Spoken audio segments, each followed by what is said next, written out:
You want behind the scenes? Yeah, you do. Well, this is the door where you go into Darren's place where all the Sing It Live stuff happens. And look, there's a guy. You gave me the key, man. How did you get in here?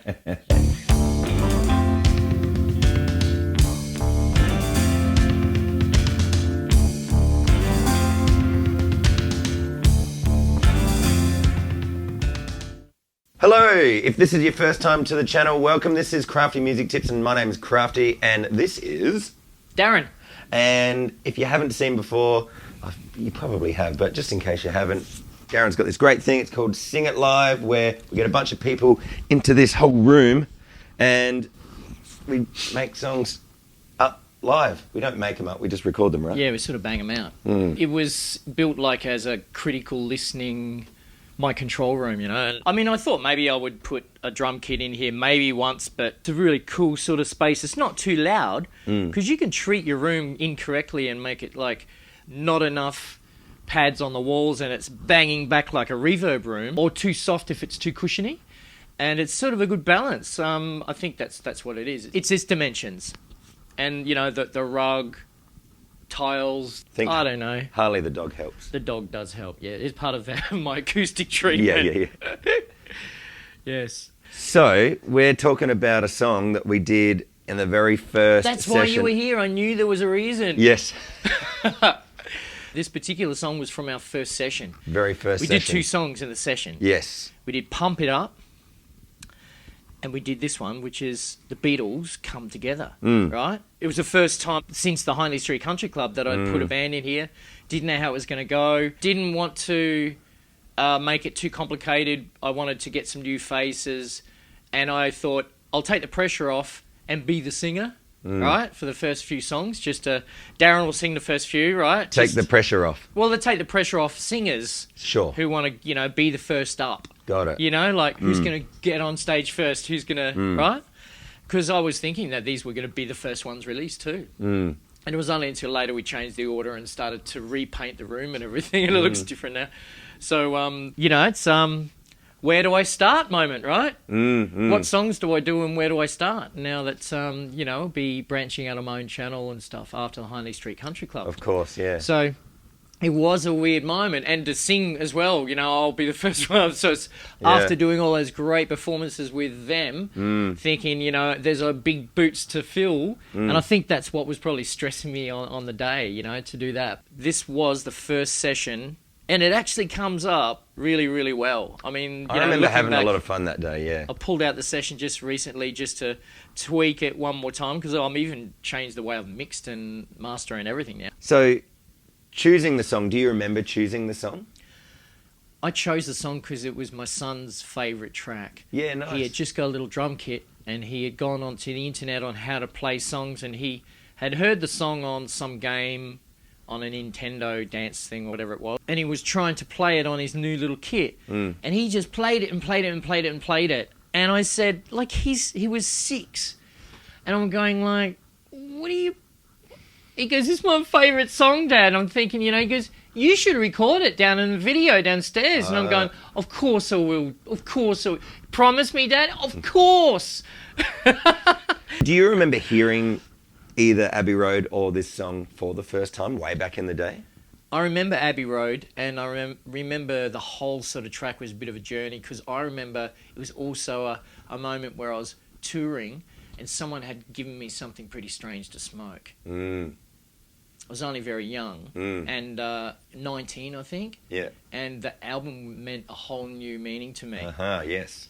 And apparently everyone had left and I was still listening to it. Yeah, right. So they're all just going, and they were outside going, is Darren still inside listening to that Beatles album? And he goes, yeah, man, you should see it. He's really enjoying it. So, yeah, look, there's some pretty psychedelic lyrics in this song too, right? My son still laughs about Walrus Gumboot, and I mean, look, we had the lyrics up to make sure, because I did not want to screw them up. Right? There's a lot of hardcore Beatles fans, and yes, look, we're looking at some lyrics. You'll see us, we're looking at the screen to make sure we're getting it right, but did not want to screw it up. And it's really totally weird. Like, you got all those Lucy in the Sky with diamonds and all those, like, what were those guys on, man? It's trippers. When lyrics are ambiguous, there definitely would have been some stuff that would have propelled John to, get. He's mentioning everything and everyone. Yeah. And that's why the whole point is come together right now. Yeah, right? yeah. So he's talking about all of these different things and mixing them together in a melting pot of lyrics. Yeah, and now that you mention it, he did give Peace a Chance that same sort of style. That same year, I believe. And so, that's kind of similar in a way. Yeah. Yeah. No one really writes like that anymore, really. Trippy lyrics aren't cool anymore, are they? What is cool? What is cool in a lyric? Here come old flat top, he come grooving up slowly. He got choo-choo eyeball, he won holy roller. Well, we'll have a listen, eh? Shall we? Yeah. I've got the original camera footage. This is shot by Peadar McBride on the gimbal. Yes. I think it was his That's right. iPhone 11 Pro, I think it was. I like the idea of the start. Yeah, so this is the very first time that someone has stood in front of this mixing desk. Yeah. Because normally they're standing over there behind, right? Where this camera is here. So and that's this why is he the sort of first time walked he was around. right here. And at the time I was thinking, no, it's a bit crazy. And I just wanted the Whirly, the 200A electric piano to get a bit of a Guernsey and start down there. And the gimbals, they're on a pole and, they're sort of something that will get your camera up high. So for him to do that probably would have been awkward, and he's sort of right in my face. But he did a great job. Yeah. It's a good opening shot. Gets Michael in it as well. Milush on the bass. Look at these young guys cranking it out, mate. Playing an old song. I'm talking about the old guy, the young guys at the back. Yeah. Grooving up slowly, he got choo-choo eyeball, he won holy roller. He got hair down to his knee. Got to be a joker, he just do what you please. That's great. Is that Harley's little The bed? bed, the dog bed. Yeah. Right there. I don't know whether he's in it, or maybe he is. It's critical acoustic treatment. He could still be there, the bed included. Yeah. Nice axe, man. Is that a Gretsch? It is, yes. It's an Electromatic, so it's not a real one for those of you playing at home. But I brought it today just because I did remember that. That's What right, a I was playing that. beautiful guitar. Yeah. It's lovely. It's you don't even need to plug it in. You need to tune it. It's been a hard day's Yeah. night. It sounds just like the Beatles, mate. Isn't it? It's like the Beatles sound, isn't it? Yeah, a little bit. Yeah, something like that. Well, I mean, it's great. I mean, I like it for dinner sets at weddings. Okay. It's my favourite time to use it, or doing a gig with Andy Seymour, just because you get that nice. It's hard to describe that, like the hollow body with the Bigsby. Just down. It's a big sound, though. It's got a thick, clean sound, right? Yeah, exactly. Which is, like really warm. The hardware on these things is so massive, and that's what it's very steampunk. Yeah. And Gretsch guitars are sexy But yeah, so I remember thinking that I'll bring that as an option because it was sort of Well, cutaway. George Harrison used a Gretsch sometimes, didn't he? Yes. Yeah. To have two guitar players in here, that was probably my decision too. Thinking the solos and the. Well, you need it for the harmony part of the solo. That's right.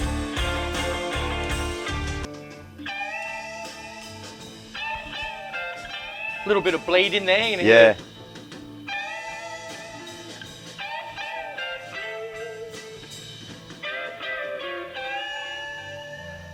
I just had a flashback because I didn't know that Stu was going to be there that day, and so I was there frantically before leaving in the morning, Thinking, trying to figure how out are you going to do how two do I nights at once. Yeah, it wasn't easy. It's like one and then- more, isn't it? Yeah, so I kind of figured it out, but wasn't feeling super excited about how great You're it was always going to getting be. the what's left. Yeah. It's like Crafty's here. What else we need? Someone's got to do that maraca thing, man. Yeah. All Crafty's here would just give the job to him. Well, when I met, because Stuart Day, what a legend. This was the day that I met him, and hi, Stuart.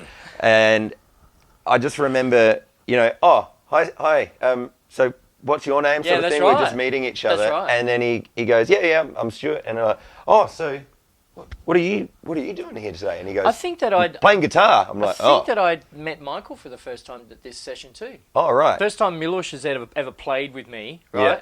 And I knew him from the Wanderers and stuff like that. And he had done a session with the HSCC once, played upright bass on I'm on Fire, I think it was. Cool. So check out that one. And of course, you guys have just met. So this is a lot of new beginnings. And of course, my eyes, because my moods change when I'm stressed. My eyes go really blue.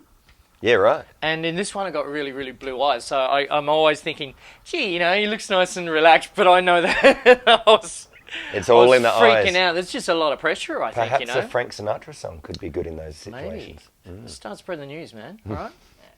How in the zone are those two young boys in the background? Yeah, Michael is totally in the zone on the kit. Yeah. And Milush is having a ball. I don't know what happened or even whether I had that GoPro on, because I'd used it for Pump It Up. Yes. And I don't know whether I'd even got footage on the GoPro of this track, him playing on it.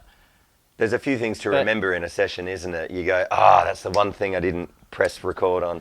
Well, I remember the shot above the kit thinking that it was too much of just Michael. And come together, it was all the whole thing about all us being together in the room, and it's this positive message. Right.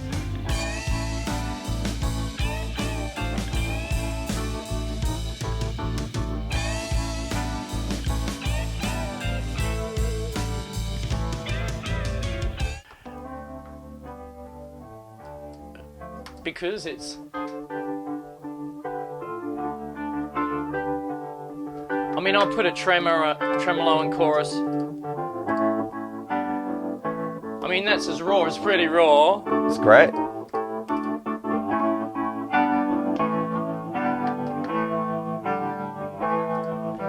And that's in the booth in there at the moment. I'm looking for a new note. Right. So I've got the note, just got to install it. And when have I got time to open my whirly and put a new reed in it? So it's crazy. And this probably hasn't been used since way back in these days too. So I remember on that day you were saying like, it's on the way out. There was a problem with the note. So when I was playing the main,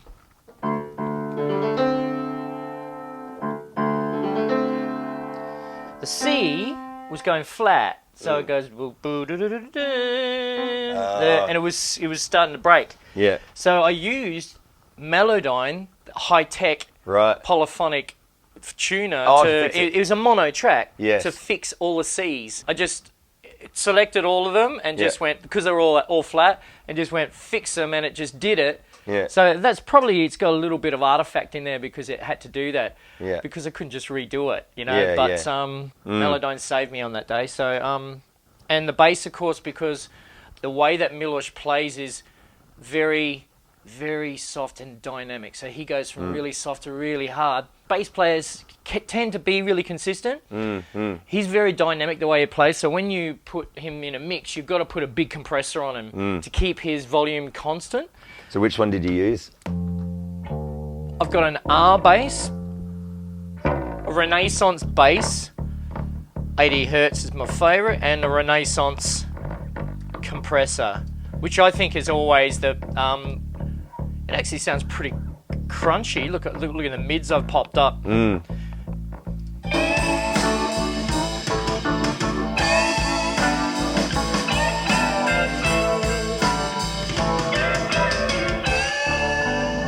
And this little bit here.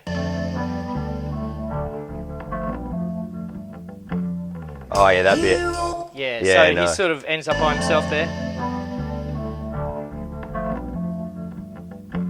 The bass, it can, and by adding that extra mids like I did in the EQ on the bass, it helped right in the middle. It helped, that's 800 hertz or so is where you do it, and that's just accommodates the rest of the track. It glues the whole mix together. Just that EQ fixes everything. And I was just making bassy. Yeah. For years, right? Yeah. Take the tops off it. It's a bass. It doesn't need treble. It just needs to go. Right. Then of course you're listening to it on a phone. Can't hear Where's bass. the bass? Yeah. Well, these days, the videos that we make mainly listen on mobile devices. So, which is crazy. You've got to spend all of this effort and time trying to mix through How many speakers have I got now? Have you look at? Do you ever feel like you just put a phone there and just monitor through that? You can actually go through to AirPods or to you can use that if you can through the Mac. It will play through your device, which is crazy. I just make sure it sounds good in all of these things, right? And there's just. So how many? You got 3 main ones there. Yeah, I've got a couple of active ones, so they've got amps in them. Yeah. Hence the 4. lights. Sorry, I can't even count. It's right in front of me. 1, 2, 3, 4, 5 pairs. 5. This song is mixed old school because I went straight to the original on Spotify, or and I was playing the original, and it was especially about the drum, right? And I like that gated, lo-fi-ish sort of thing, and so I remember really trying to get in and make that sound as good as I could.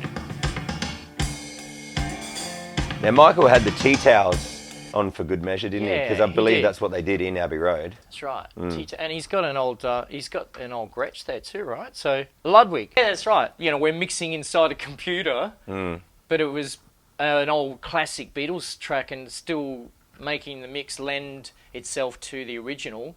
So the slap delay on the vocals was something they used. The sort of treatment, even the thin whirly, and the bass that was bright, those drums, sort of trying to figure an uncomplicated way to do that old mix and still make it sound new. Yeah, so what was the key for being able to do that? I think it was all those little elements. There are some things in the intro of the song is always where I don't want to change too much, because I want people to go, oh, there's that song. When we did Billy, Don't Lose That Number, I wanted the intro drums to be, that's the moment, crank it up. So this is straight away, it's come together by the intro. So I wanted to preserve the drums, maybe make the kick a little bit bigger and the snare bigger by the time we sort of rocked out. And we did change the arrangement. We dropped back to, after this, you did your harmony solo, we dropped back to the last verse with hardly anything, no kick drum or anything. And did that descending chord progression. And then went into bang onto 1 and 1 and 1 is 3. Yeah. And then sort of did a stop and then cranked through to the end. It was a different arrangement. So, and that ending was something that I really quite liked as well. Just listening to this, I forgot about it and was like, oh yeah, that's right. It did develop, because I can see back here in the time that we did a few takes. Let's...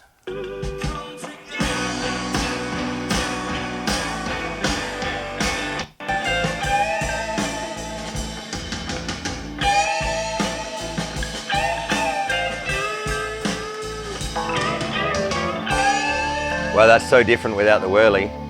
Isn't it? Yeah. I think that, and there was...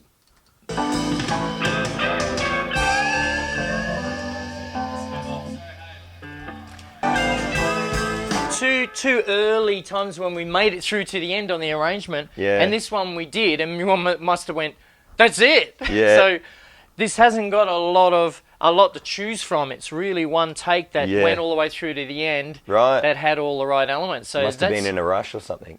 Well, we did 2 songs. Yeah. I think it's a lot to do. Yeah. And doing 2 songs is hard in one session.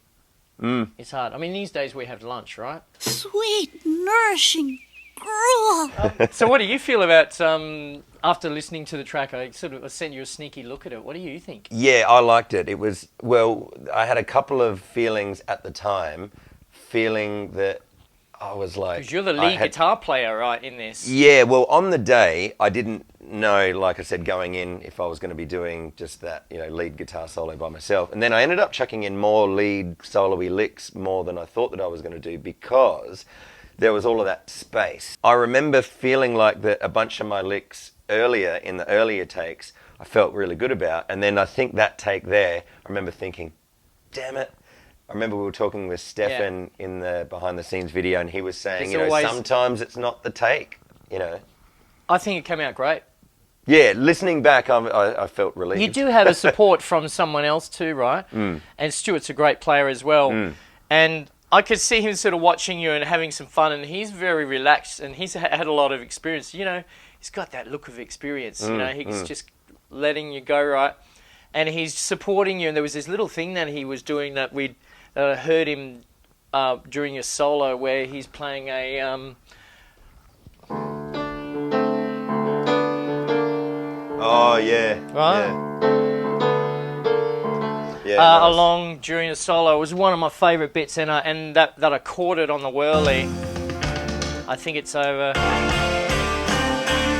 It'll be this one, yeah.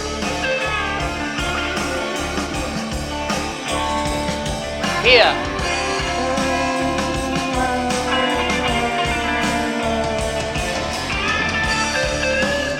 I mean, that was my moment, right? That's great. And catching it, right? And I'm sort of got a little smile because it was the first time I just played along with him. He was putting it in there. Yeah, yeah.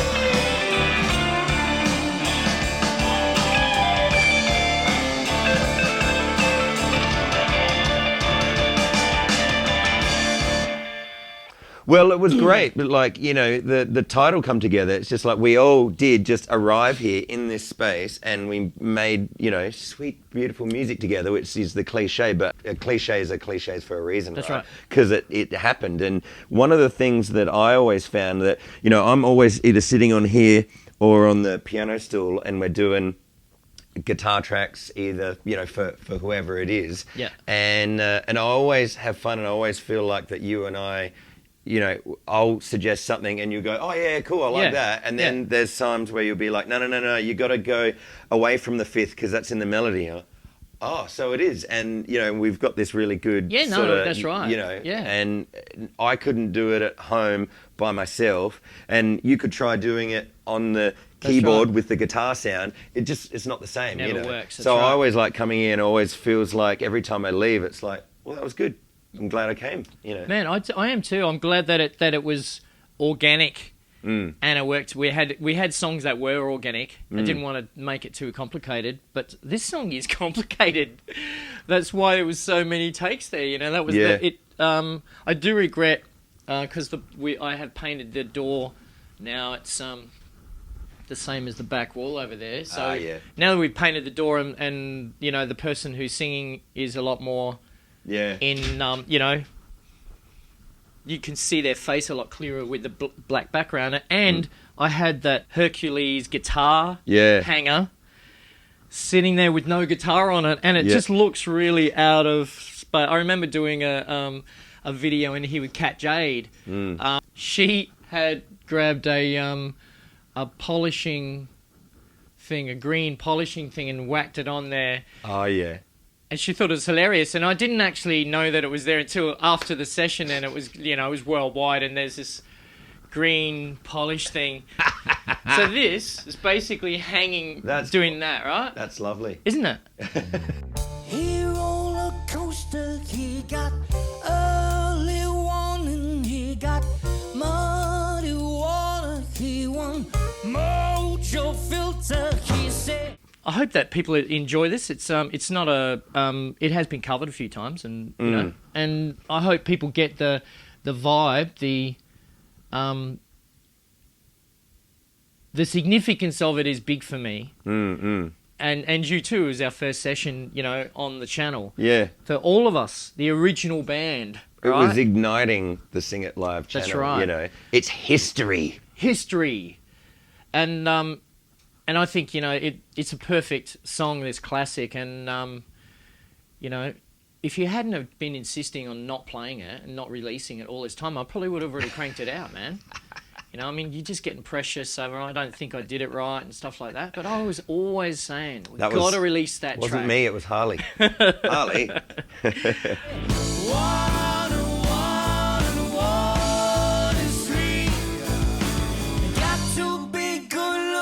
Cause you're so hard to see. Come together right now over me.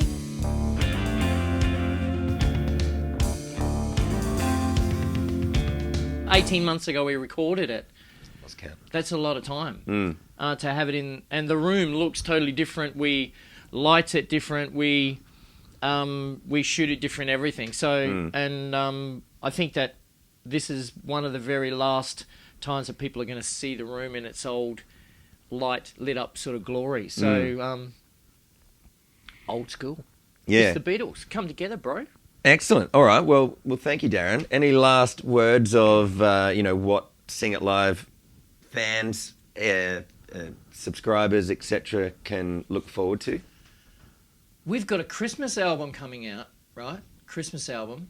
And that's going to be releasing very soon. Very soon. Plus, we do have a couple of other albums to pop out as well, right? So, releases. That's probably what's the next thing, is to see some albums from us appear. And some special guests coming in as well. That'll be a bit of surprise. We are doing original music. So that's going to be interesting. We'll probably have a bit of a chat about the process and stuff on the songs that we're writing as well. Yeah, for sure. So, and who they're for and everything. So, Sing It Live, the platform is really working, and it's sort of showcasing a lot of players and singers and stuff. I mean, we're using the songs to get that end, but I think it's really working, and we're heading in the right direction to pop out originals eventually as well. So, all right. Well, with that segue, thank you for your time, Darren, today, and thank you for watching. If you haven't done so already, subscribe to Sing It Live so that you can get the notifications for when the new song is up, because it's a weekly sort of thing, really. And the Crafties channel as well, where you're watching this, because this is where you'll find all this stuff. So just... Yeah, I've got a lot of other types of information here on... Yeah, it's not really... It's not... It's a bit boring, the other stuff, though, really, isn't it? Totally, yeah. You don't watch anything else. Boring, just only it? the Sing It Live stuff. Yeah. One of the things I will say is that if you're a guitarist, can I get you to go check out craftyguitarclub.com? I've got some pretty good little exciting announcements to make if you're a Guitar Club member. So it's a great deal. You can see me there. Could you teach me? Well, how to play guitar? Well, what I would say for you is... I do own guitars, and it would be handy if I could play them. Good enough to be able to just play one in a video, just playing chords, because I'm a bit scratchy. Yeah, I think it's time for some lessons. All right, well, craftyguitarclub.com. We'll see you there. Thank you again for watching. We'll see you in another one of these behind the sounds videos really soon. Thanks very much. Rock on.